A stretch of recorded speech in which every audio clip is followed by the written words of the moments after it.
Welcome to as per alerts. Friends, మీలో ఎవరైనా AP ED set అంటే ఏంటి, అలాగే ఏ లెవెల్ ఆఫ్ ఎగ్జామ్కి ఇది ఎంట్రన్స్ టెస్ట్, అలాగే దీనికి ఎలాంటి క్వాలిఫికేషన్ ఉండాలి, సో దీంట్లో డిస్కషన్ చేద్దాం. ఫ్రెండ్స్, మీలో ఎవరైనా కొత్తగా ఈ ఛానల్కి విజిట్ చేసినట్లయితే welcome to as per alerts. Friends, అలాగే వివరాలకు పోతే AP ED set Andhra Pradesh education common entrance test. So ఇది బీఈడీ చేయాలనుకున్న వాళ్ళకు, అనగా బ్యాచిలర్ ఆఫ్ ఎడ్యుకేషన్ ప్రోగ్రామ్ చేయడానికి ఈ యొక్క ఈడీ సెట్ కండక్ట్ చేస్తారు. సో ఫ్రెండ్స్, అలాగే దీనికి గాను ఎలిజిబిలిటీ క్రైటీరియా చూద్దాం. సో ఫ్రెండ్స్, దీనికి ఈ ప్రోగ్రామ్కి ఎలిజిబిలిటీ క్రైటీరియాకి వస్తే ముందుగా క్యాండిడేట్ వచ్చి ఇండియన్ సిటిజన్ అయి ఉండాలి. గవర్నమెంట్ ఆఫ్ ఇండియా గైడ్లైన్స్ ప్రకారం candidate local non local status కలిగి ఉండాలి. సో ఇప్పుడు ఎడ్యుకేషన్ క్వాలిఫికేషన్కి వస్తే దీంట్లో మెథడాలజీ చూస్తే mathematics, physical science, biological science, social studies, లాస్ట్గా ఇంగ్లీష్. సో దీనికి గాను మ్యాథమెటిక్స్కి వచ్చి candidates BA BSc with mathematics కలిగి ఉండాలి. అలాగే ఒకవేళ బీసీఏ క్యాండిడేట్స్ వచ్చి ఇంటర్మీడియట్ లెవెల్లో వన్ ఆఫ్ ద సబ్జెక్ట్ అయి ఉండాలి.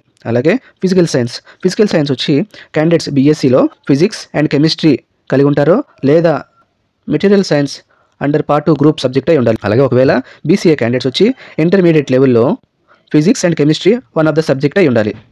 సో అలాగే నెక్స్ట్ బయాలజికల్ సైన్స్ క్యాండిడేట్స్ బీఎస్సీలో హోమ్ సైన్స్లో బాటనీ, జువాలజీ కలిగి ఉండాలి.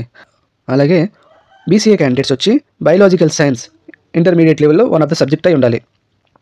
అలాగే social studies all candidates BA లేదా బీకామ్, బీబీఎం. ఒకవేళ బీసీఏ క్యాండిడేట్స్ వచ్చి ఇంటర్మీడియట్ లెవెల్లో social science one of the subject అయి ఉండాలి. సో నెక్స్ట్ ఇంగ్లీష్ క్యాండిడేట్స్ వచ్చి బీఏ స్పెషల్ ఇంగ్లీష్ కానీ, ఎంఏ స్పెషల్ ఇంగ్లీష్ కానీ కలిగి ఉండాలి. ఎవరైతే అభ్యర్థులు ఉంటారో క్యాండిడేట్స్, వాళ్ళు బ్యాచిలర్ డిగ్రీలో BA, BSc, BCom, BSc home science, అలాగే బీసీఏ, బీబీఎం, మాస్టర్ డిగ్రీ సంబంధించిన అభ్యర్థులు ఎవరున్నారో వాళ్ళు మినిమం 50% మార్కులు వచ్చి ఉండాలి.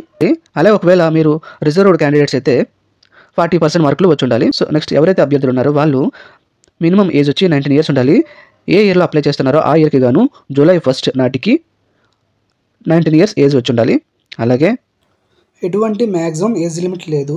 సో ఫ్రెండ్స్, ఇది గమనించగలరు. సో ఫ్రెండ్స్, ఒకవేళ ఈ వీడియో మీకు ఇన్ఫర్మేటివ్ అనిపించినట్లయితే మీ ఫ్రెండ్స్ అండ్ ఫ్యామిలీలో ఎవరైనా బ్యాచిలర్ డిగ్రీ చేసిన వాళ్ళు బీఈడీ కోసం ఎదురు చూస్తున్న వాళ్ళ కోసం షేర్ చేయండి, వాళ్ళకి ఉపయోగపడుతుంది. అలాగే మరింత ఎడ్యుకేషనల్ మరియు జాబ్ అప్డేట్స్ కోసం ఈ ఛానల్ సబ్స్క్రైబ్ చేసుకోండి. మరికొత్త ఇన్ఫర్మేటివ్తో మళ్ళీ ముందుకు వస్తున్నంత సెలవు తీసుకుంటూ మీ యాస్పర్ అలర్ట్స్.